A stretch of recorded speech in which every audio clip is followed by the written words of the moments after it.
Biographie complète et détaillée de Mariam Abba, l'icône de la littérature et du féminisme africain. Mariam Abba est l'une des plus grandes figures de la littérature africaine francophone et une pionnière du féminisme au Sénégal. Née en 1929 à Dakar, elle a marqué son époque par son courage, son intelligence et son engagement profond en faveur des droits des femmes et de la justice sociale. Par la puissance de sa plume, elle a su traduire les réalités complexes de la société africaine post-coloniale, donnant une voix aux femmes longtemps marginalisées dans l'espace public et littéraire. Une enfance entre tradition et modernité, Mariam Abba voit le jour dans une famille respectée de Dakar. Son père, Mabike Ba, est un haut fonctionnaire qui deviendra plus tard le ministre de la Santé du Sénégal, tandis que sa mère, issue d'une famille traditionnelle, décède très tôt. Élevée par son grand-père maternel, un musulman pieux et conservateur, Mariama grandit dans un milieu où l'éducation des filles n'était pas une priorité. Pourtant, grâce à son intelligence exceptionnelle et à la clairvoyance de son père, elle est inscrite à l'école, un acte rare pour une jeune fille sénégalaise à cette époque. Dès son jeune âge, Mariama se passionne pour la lecture et l'écriture. Elle découvre dans les livres un monde d'idées et de libertés nouvelles. Elle obtient brillamment son certificat d'études et rejoint l'école normale des jeunes filles de Rufisque, où elle se forme pour devenir enseignante.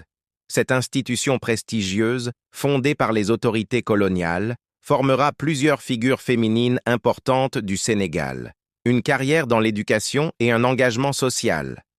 Après ses études, Mariam Abba devient institutrice puis inspectrice de l'enseignement primaire. Elle se consacre pleinement à l'éducation des jeunes, convaincue que l'école est le levier le plus puissant pour changer la société.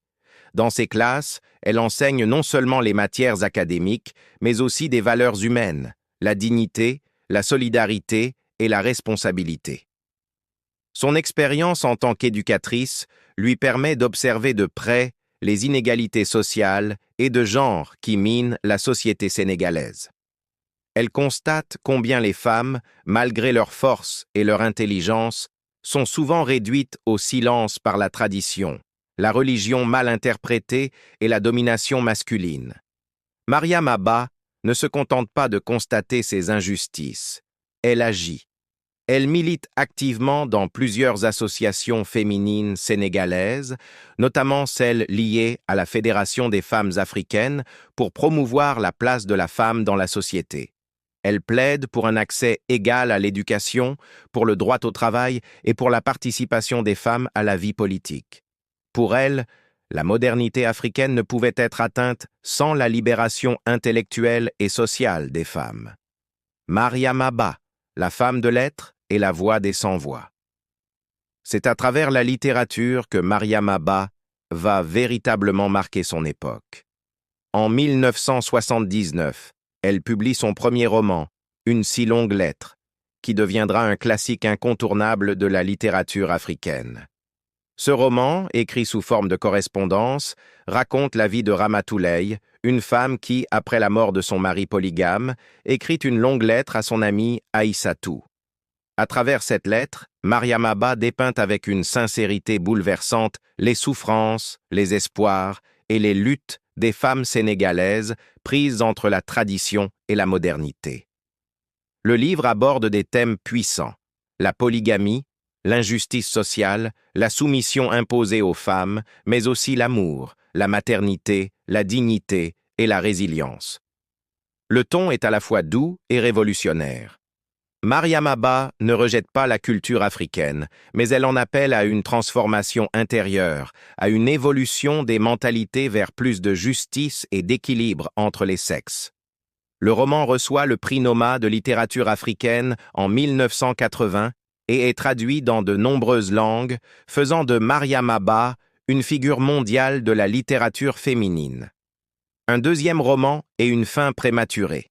Avant sa mort, Mariam Abba avait terminé un second roman, intitulé Un chant écarlate, publié en 1981, l'année même de sa disparition. Dans cette œuvre, Elle aborde la question du métissage culturel et des mariages interculturels en explorant la relation entre une femme africaine et un homme européen. Le livre met en lumière les difficultés liées à la différence de culture, à la religion et à la perception sociale du mariage mixte. À travers cette histoire, Mariam Abba continue d'explorer les contradictions de la société africaine moderne, toujours en quête d'équilibre entre ses racines et les influences occidentales. Malheureusement, Mariam Abba meurt en 1981, à l'âge de seulement 52 ans, des suites d'une maladie. Sa disparition prématurée est vécue comme une immense perte pour la littérature africaine et pour le Mau,